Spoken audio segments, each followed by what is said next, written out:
So I was about to turn off the camera after filming some instructional how to play the Last of the Mohicans stuff, and then I became inspired to share something for the pure beginners who may not be ready to try that yet.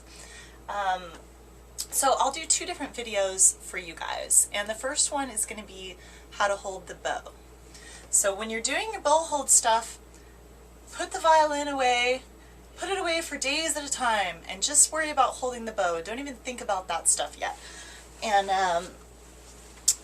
actually, to start, you can even put down the bow and just deal with your hand. And you're going to want to keep your hand in as relaxed as a state as possible the whole time. So if you're ever getting a lot of tension in your hand, or if your hand's starting to look like a weird spider, then stop.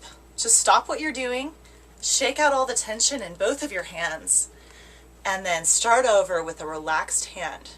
From a completely relaxed hand, the first thing that you're going to want to do is just use the minimum amount of muscle tone that you need to bring your hand up like this. And you'll see that the fingers are still hanging there very loose.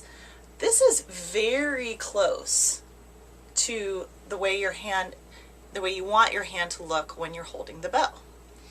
The next step, step 2, after you adjust your wrist, is bring your thumb right here to the first joint on these two fingers.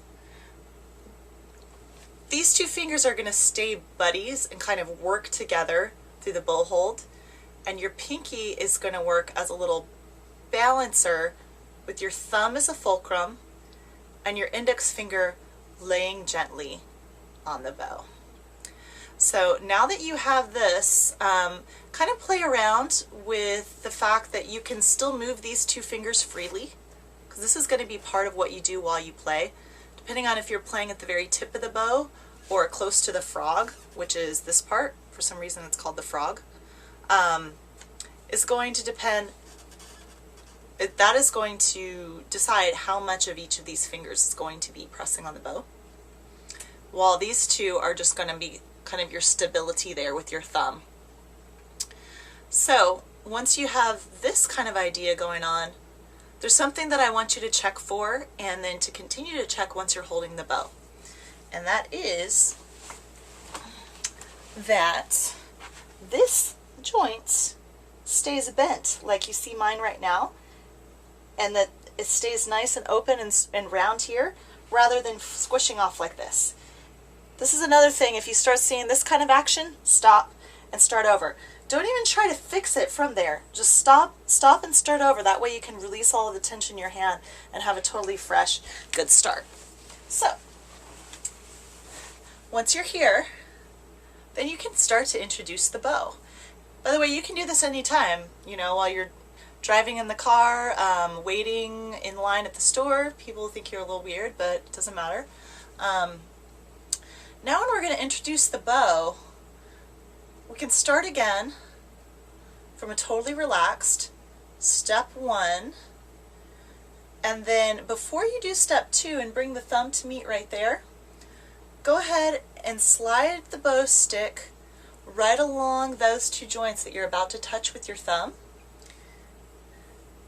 and feel how that groove creates a really nice holder for the bow. Now it's almost like your hand could just, in a completely relaxed state, just hang on the bow just by that one joint on those two fingers. Now you're going to want to bring your thumb to those two fingers just like you did before. But now that the bow is there, you can put your thumb right there on the bow. And you'll see I'm going to press. It does not take much pressure to hold it. If you're holding it correctly, a very loose hold will be completely secure. But I'm going to press a little harder just so that you can see that my thumb is a little bit on the wood of the frog and it's a little bit on the stick. And now, because my pinky's there to balance, I can let go and hold the bow with my fingers still really close to as relaxed as they were before. There's still a nice wide opening here and no tension in my wrist. So get used to that before you even try to play your first note, because there is your bow hold. And you can find some more tips over at thehopviolinist.com.